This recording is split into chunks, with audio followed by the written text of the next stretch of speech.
I've realized that I did not edit an intro for this video. So, here's the intro.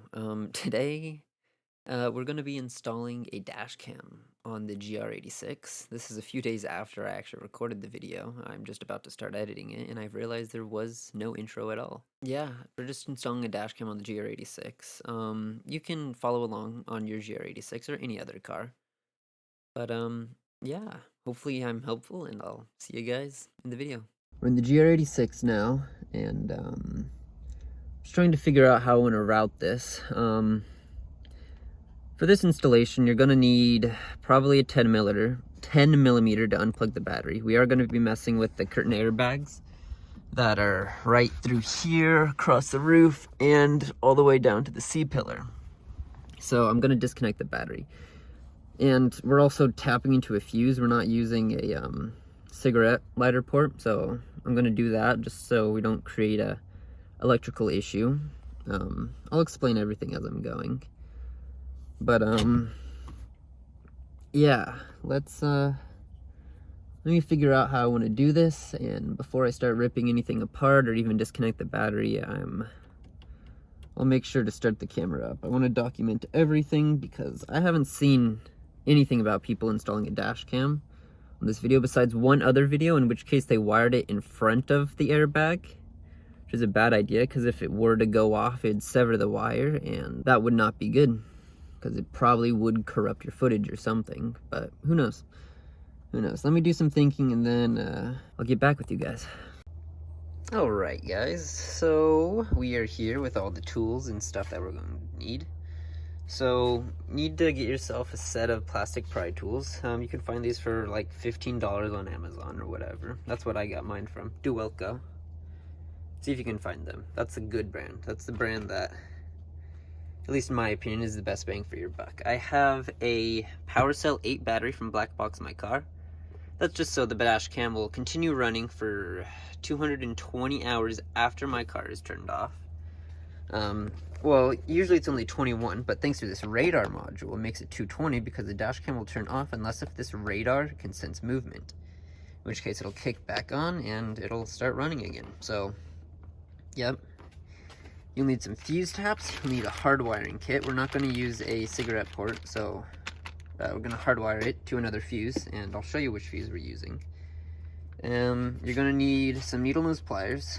If you don't have a crimping tool, which luckily for me, I do have a crimping tool, and you don't need this. You don't need these. I just chose to use them because it makes things a little bit easier, but you can do it with some needle nose pliers. And these have a wire cutter on them, and you might need that. You will need some electrical tape to cover up your crimps, the crimp things, bed end connectors, whatever you want to call them. Need a 10 millimeter for the battery, and you will want a digital multimeter or a test light, one of the two. We're gonna have to figure out what fuse is accessory, so it's off when the car is off, but it is on when the car is on. So, yep, and I'll tell you which fuse that is once we get there, or at least the fuse that I'm using, and I'll teach you how to do the tests as well. But I do not have my digital multimeter here. It is actually in my bedroom. I probably should have grabbed that beforehand. Give me a second. There we go. I have grabbed my digital multimeter to add to the collection. Now, let's get this figured out. Alright, guys. We need to figure out what fuse we want to use. So let's grab our digital multimeter and let's put it in the car here for a second. And let me find the fuse panel, and then I'll let you guys know what I find out. Yeah, we'll see you here in a second. Okay, I've been looking at all of the fuses and everything, and I'm trying to figure out what I want to do. Usually radios should be an accessory only fuse. I haven't tested it yet because I wanted to bring you guys along with me. It'll be this fuse that's right there. So here's what we're gonna do. After some testing, I have figured out that our best option is there's this little hole right here that is perfect for putting a probe in, and then it's a decent ground. It's not the best option, but it's a good one. So if you notice here, now that I don't have my probe attached, we're reading some ghost voltage. It's the voltage of the atmosphere, basically. And if we were to touch it, it steadies out. It should read just about exact 0, but it's not the greatest of grounds, but we're just trying to see if it's getting any voltage or not. So what we're gonna do is we are going to take a look at our fuse panel, which is right there for you guys. And we're going to grab our lead, and see these little 2 white nubs there? Those are our test points. And if you look over here, the car is not turned on right now, so we should read just about 0. God, it's hard to record and work at the same time. But there's one lead right there. And yep, we are not getting anything. There's our other lead right there. And still not getting anything. So, whew, man, it is hard to work.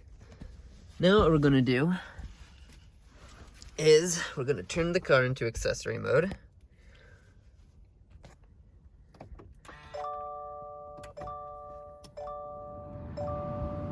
And wait for everything to wake up. There we go.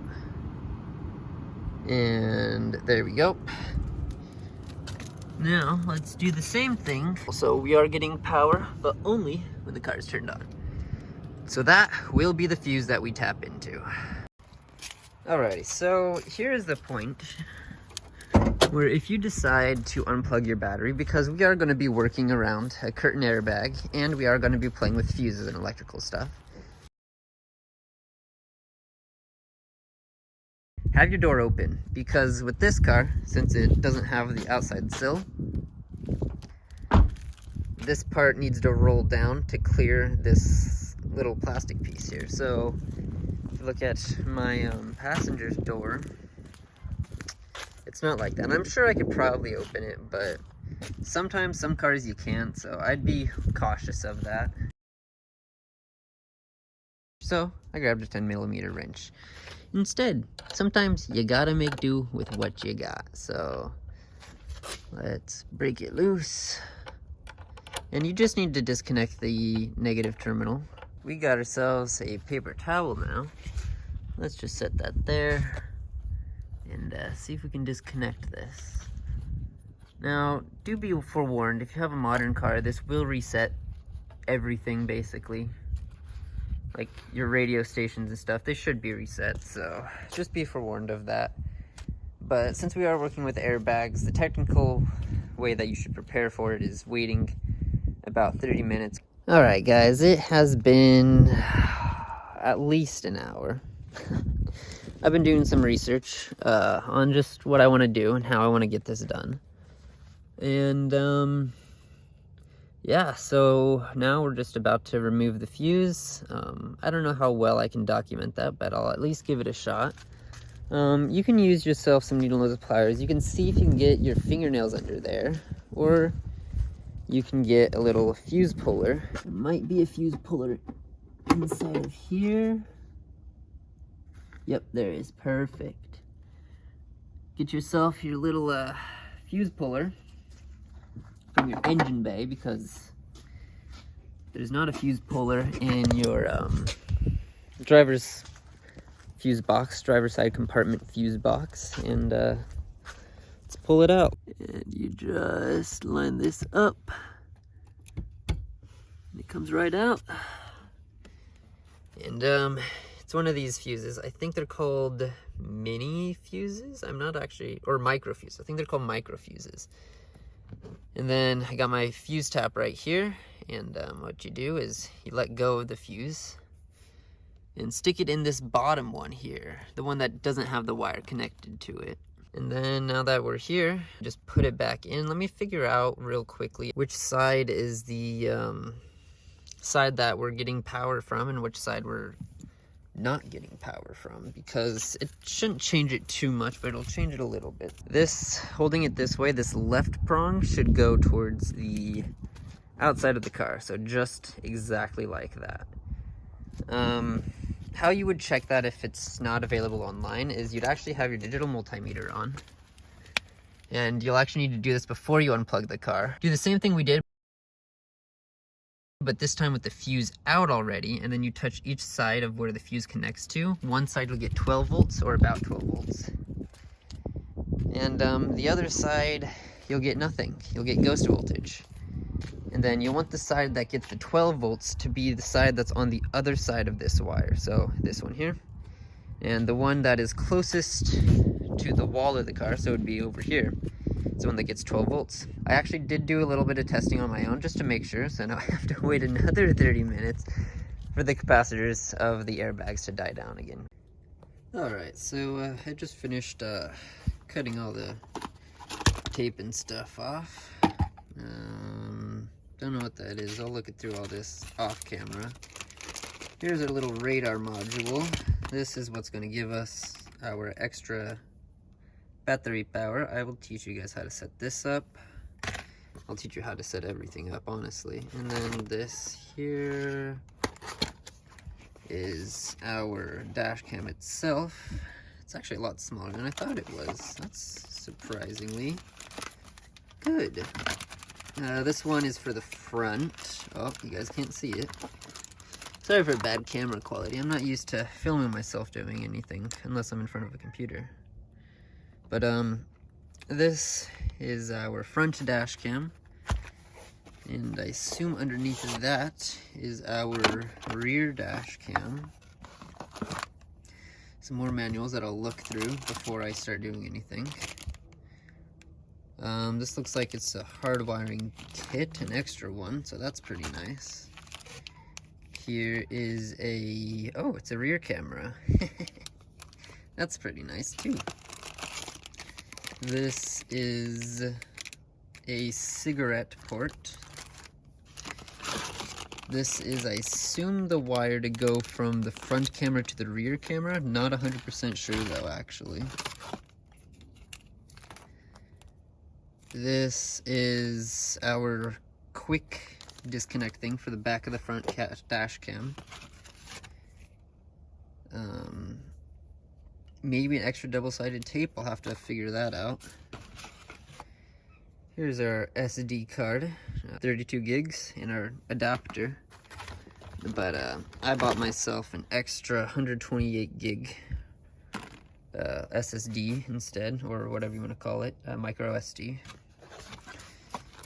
This is our not ND filter, polarized filter. I don't remember what it's actually called, but put this on the front dash cam to clean up your camera quality. And then some stickies. Also brought out a thing of gloves. You're going to want these. You don't need them, but you're going to want them, so you don't get fingerprints all over your windshield. And here is more wires and another cigarette port. Some Velcro. That's going to be perfect. Another manual, have to read through that here in a second. And ourselves a little battery pack. In which case, I'm going to be sticking this underneath my driver's seat to add that extra power, extra long battery life. So it'll keep recording even after the car is parked.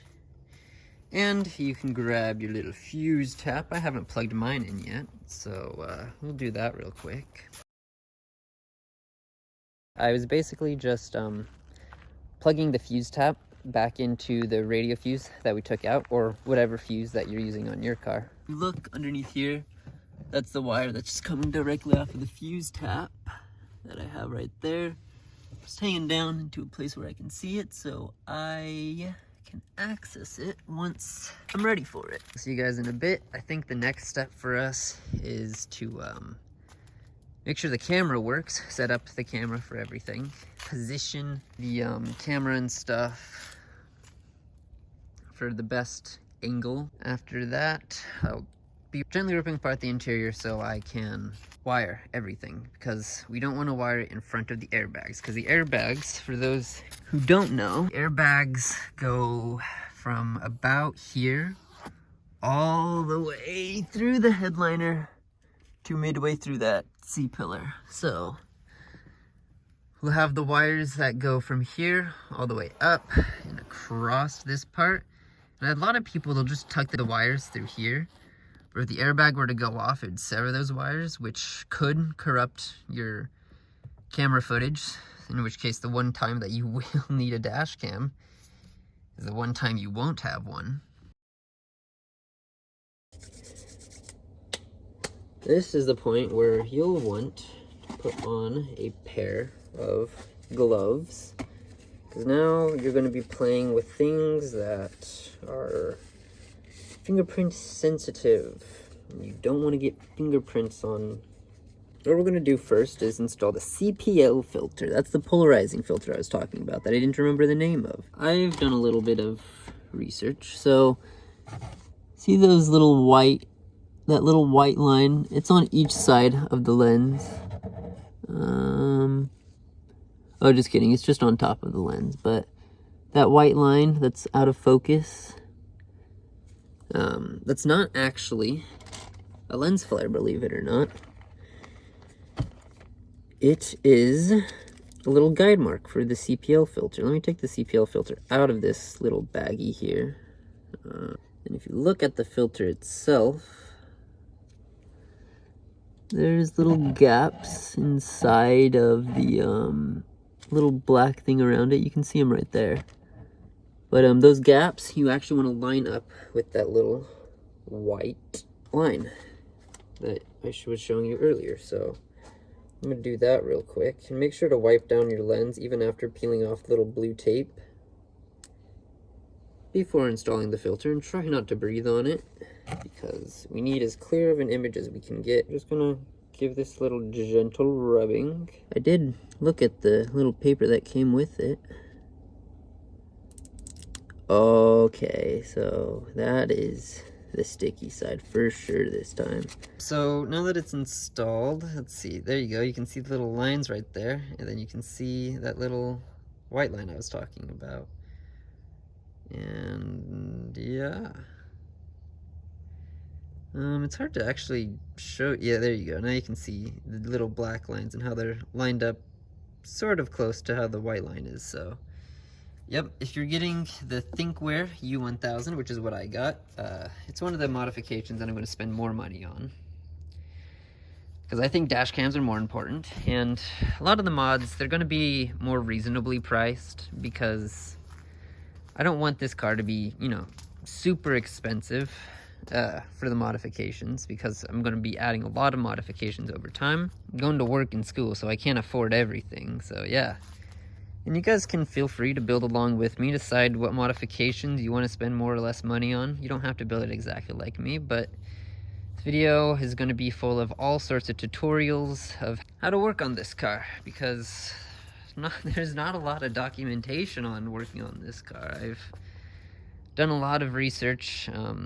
Luckily, I do have access to a bunch of websites that Toyota dealerships use. And that's mainly because I work on cars all the time. That is part of my job. I'm not a full-fledged technician right now, but I am going to school for that, so I have enough knowledge that I can confidently say and tell people how to work on certain parts of the car, which is only the parts that I'll be working on. So I think I'm a trustworthy person to take information from when working on cars. So take that how you will. I just want to put tutorials out there, put some more documentation. So for the people that are new to working on cars and bought this car to work on cars, they have that documentation out there. And if there's something you want me to do, feel free to let me know in the comments. And if I get a lot of comments of one thing, I might just have to buy it and install it on the car, just so you guys know, because once again, I want more documentation for people to be out here so they can also work on their cars without kind of just blindly going into something. So yeah, let's get on to the next part. So I'm gonna have to link a video in the description because there's a couple of trim panels that you're gonna have to take off. I took mine off camera because I need both hands for it, but I'll give you a rundown for those who don't want to switch to another video. So you're gonna need to take off the A-pillar. I'll put a video in the description that you guys can watch for the people that do want to watch it. You're gonna have to take off the A-pillar. Basically, you just grab it and squeeze it a little bit. See that little squeeze? That's all it needs. And it'll just kind of pull right out. And then you don't need to take this all the way off. And then you'll need to take off the C-pillar as well. In which case, you'll need to scoot your seat as far forward as it goes. And sit back in your massive rear seat. And then with this, you can just stick your fingers like in here. The plastic piece will be right there. So just push it up a little bit and stick a finger under there, and then work it around to like you're about here or so. Work your hand around until you're about here along with the curve of this. You pull straight down, and then once that's down, you can pull straight out. So I'll take this panel here, be like this basically, and pull down, and then that piece will come out and pull out, and then it'll clear both of these pins eventually. Yep, and then you have these little orange things here that'll be plugged into here, here, and here. And you'll take, oh god, no! I scratched my interior. It's alright. But you'll just stick them here, and then these little orange tabs here, you can squeeze them with the needle nose pliers and pull right out. Once again, it should not take very much effort at all. And then you'll have two little clips right here and right here on the roof. Right there and right there. You'll just need a little plastic trim tool. And then I have the two things right here that, so you want to pull this black piece up a little bit. It'll only pop like maybe 1/4 of an inch out, and then you'll just put the pry tool underneath this white piece, and then that'll pop out, and then they should come right out. So that's just so you have a little bit of extra room in your headliner. And then next, I'm going to align my dash cams and put them in place. Once again, that will be all off camera because I need two hands for it. But once they are all aligned, I will pull up or show you guys once I'm done so you guys can do roughly the same. And yeah, I'll put them in place, and then I'll start the video again and show you how to wire everything. Oh man, alright guys, it's been a couple hours later actually. I've actually run into a trouble. I put the dash cam in a place I didn't want to after realizing that the rear view camera, that one that's right there, I couldn't actually plug it in because the mirror was in the way. But I currently have the radar right there and the dash cam sitting right there. The only thing that I've already pre-wired is the little radar that goes from here, and then you just kind of stuff it up under the headrest with your fingers, and then just back down over here. So right there, that port right there is for the rear view camera, in which case you'll just wire it over here and then all along here, and then once we get to here I'll resume the video. And then same thing with the power cable, it goes right there. I'll route it up through here, across here, and then once it gets to here I will also resume the video there, and I'll show you where to go from that point. Alright, so I got mine all routed into the headliner, all of my wires, and then I brought everything besides the radar. The radar just goes straight to here, but I brought everything all the way across, tucked underneath the headliner, down to here. Alright, now what you need to do next is find the other end of your wire, and you'll actually want to tuck it underneath, because if you go like this, right, airbag goes off, boom, wire gets destroyed. So you actually want to find a place where you can tuck these behind the airbag. So just shove it through like that until it comes out the other end, like that. So you see how the wire goes behind the airbag and out the other side? Do that and just pull it through, and then I will catch up with you once I've done that, and I'll give you the next step. Alright, so I got both of my wires passed to the airbag, and then you'll need to separate your power cable, or your power cable right here, from your rear view mirror cable, or your rear view camera cable. The power cable is going to go down through here, and then we'll try to see if we can shove it in behind this section here. If not, I guess we'll find out.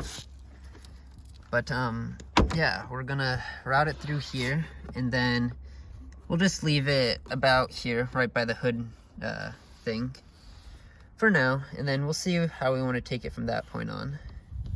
And then for the rear view camera, we just route it along here, and then luckily the B pillar,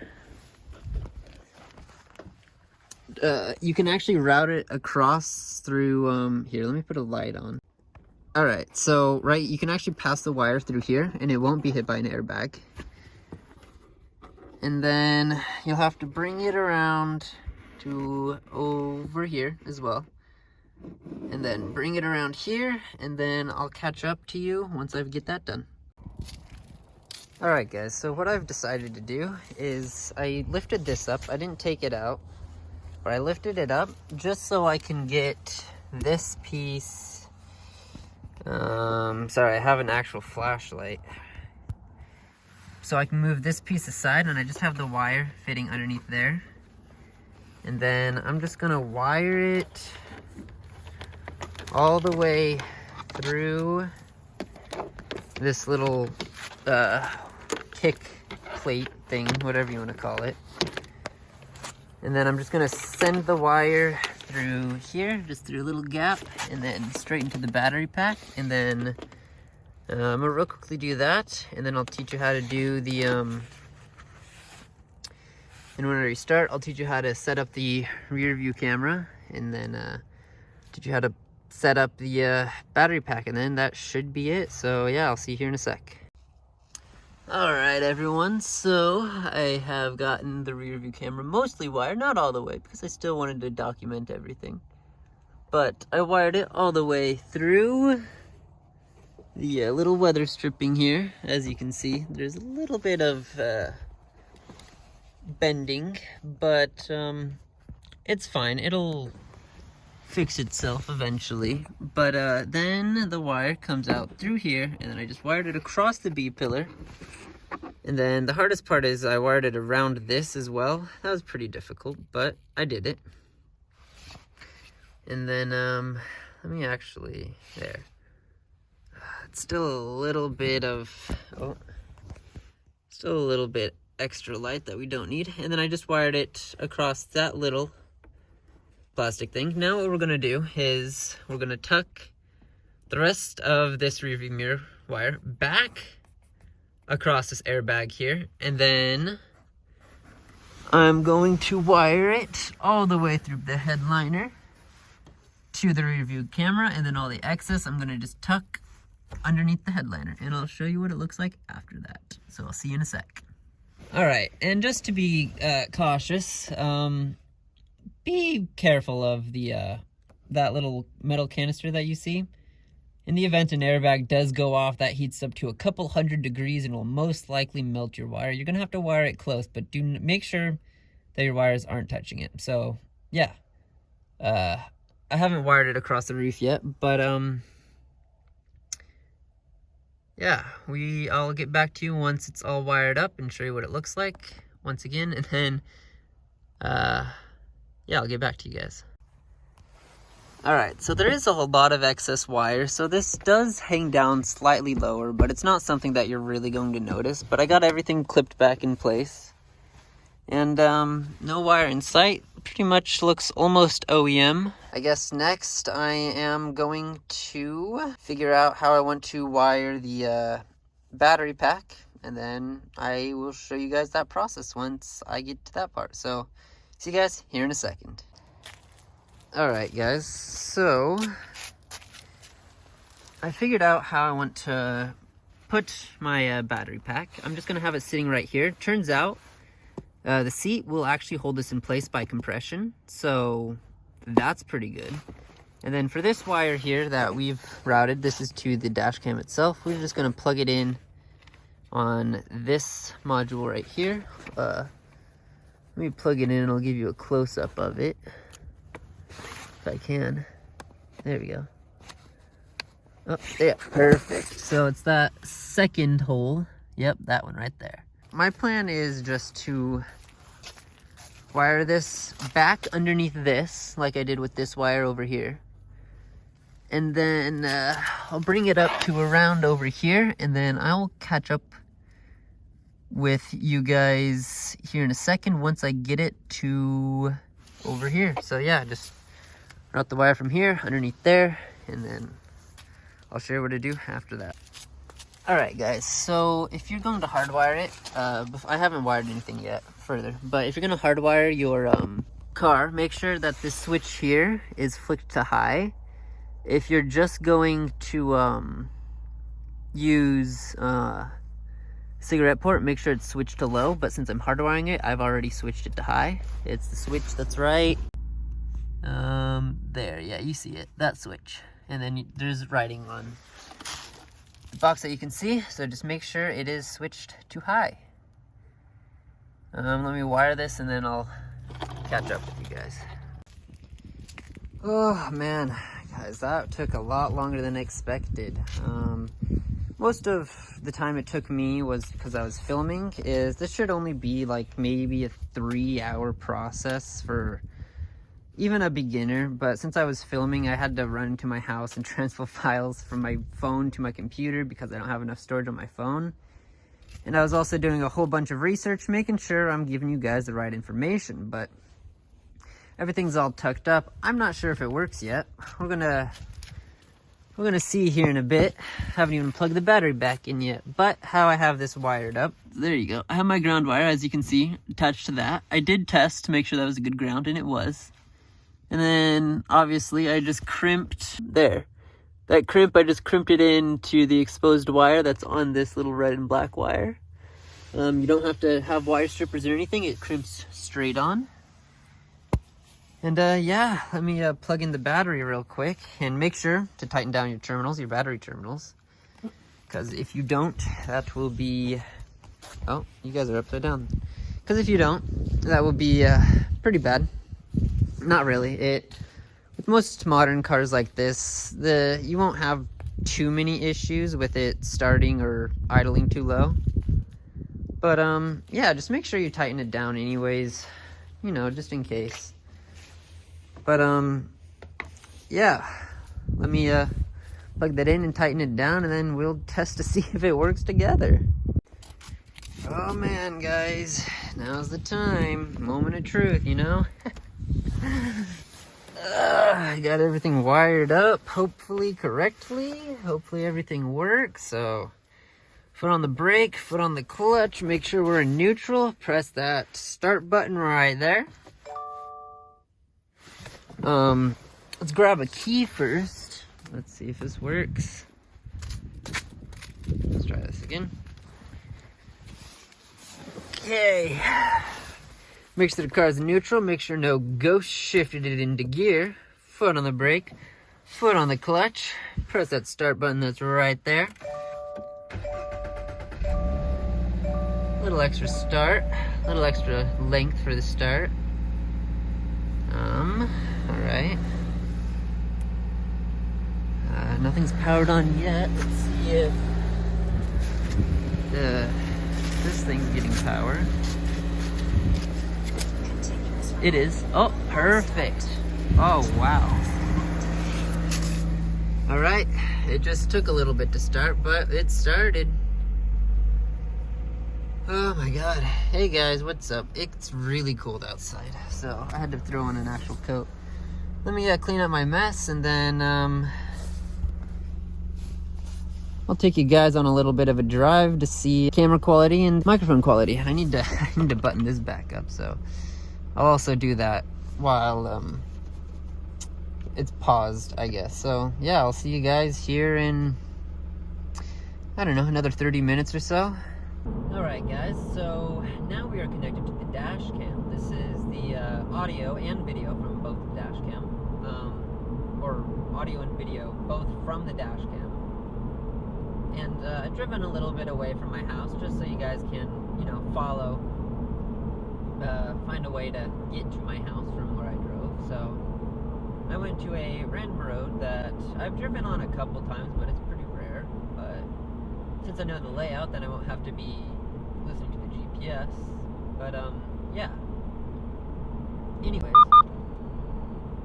I've noticed so far that driving, just even the smallest bumps makes the car think that I got into an accident, which you guys saw there, and you heard it there too. Did not get into an accident. Might happen again. Nope, not again.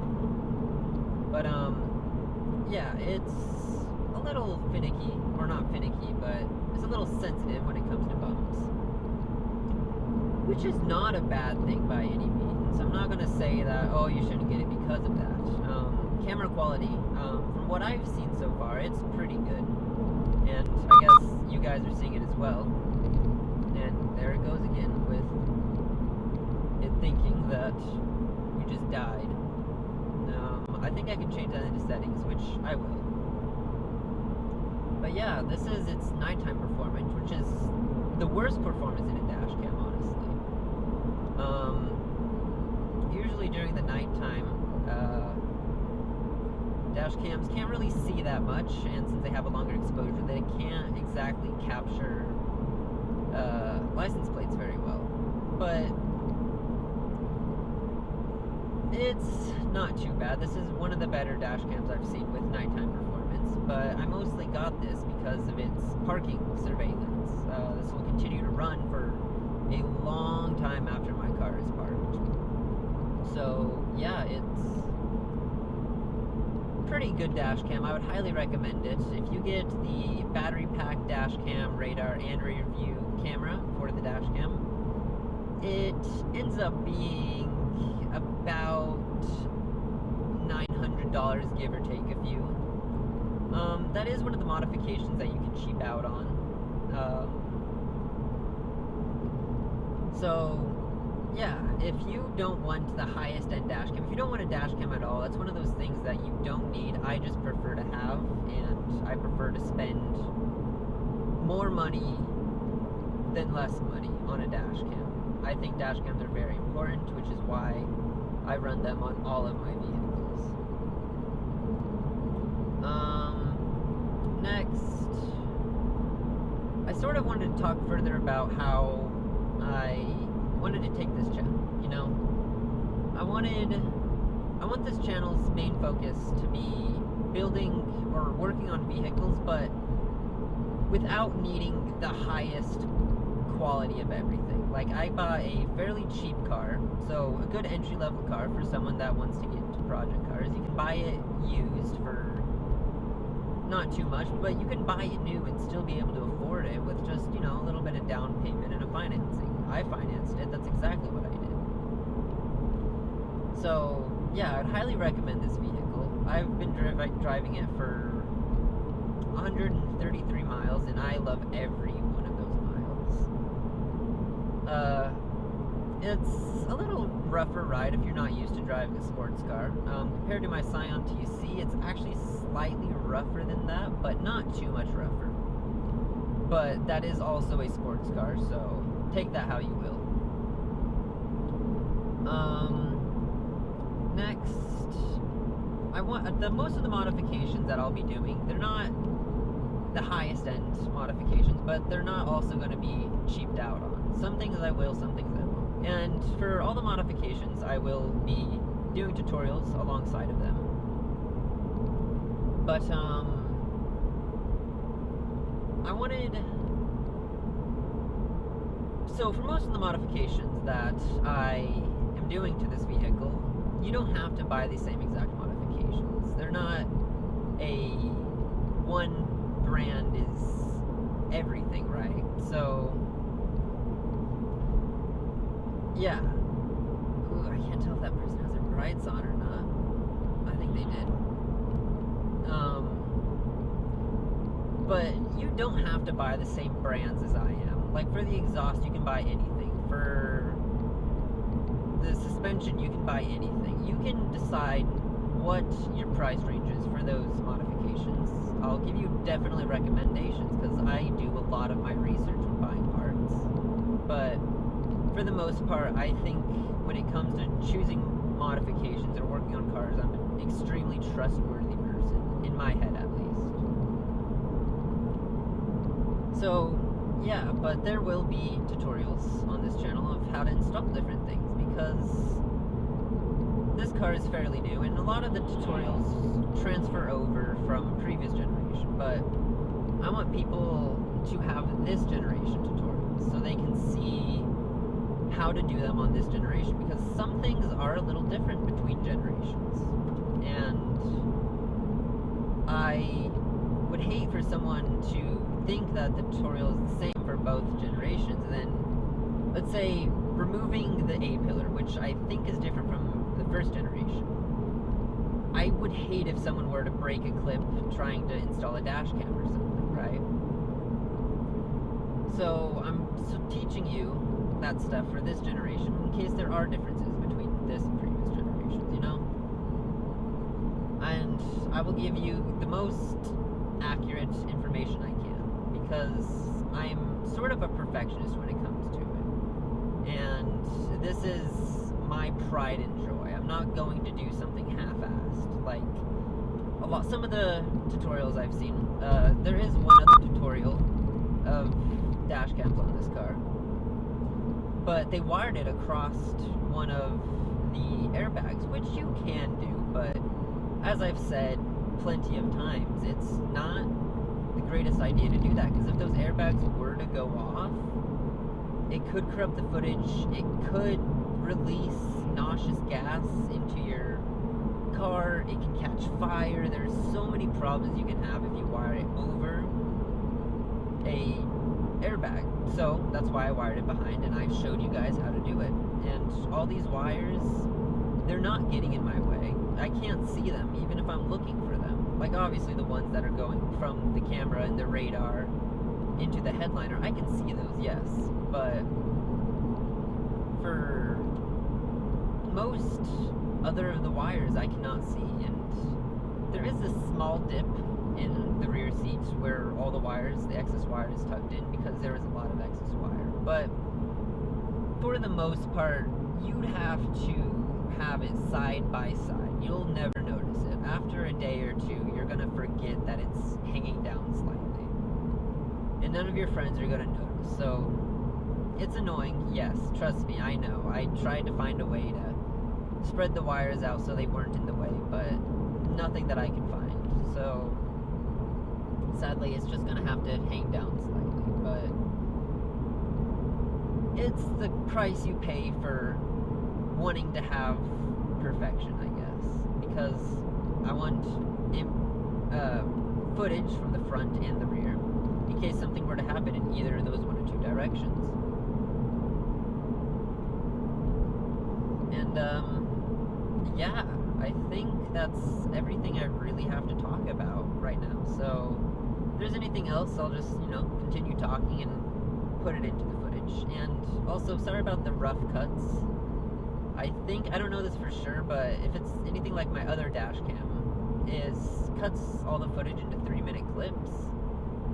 So I'm gonna have to splice those together in post-editing, but once again, it's one of those things you have to do. So it will be a little bit jerky in between footage, and I'm also going to be cutting in between footage when I'm trying to think of what I'm wanting to say. But yeah, I'm sorry for not the greatest of camera workmanship. I am pretty new to filming myself while working on vehicles, and filming myself in general.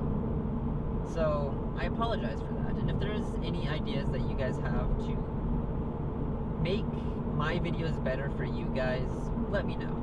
And I will do the best I can to make them better. But, yeah, I will see you guys in the next video. Thank you for watching. If you want to see more from me, subscribe. If you liked the video, go ahead and like it. Let me know that this is something that was actually useful to you guys. And if you have questions, comments, or concerns, just put them in the comments down below. I do read every single 3 of my comments.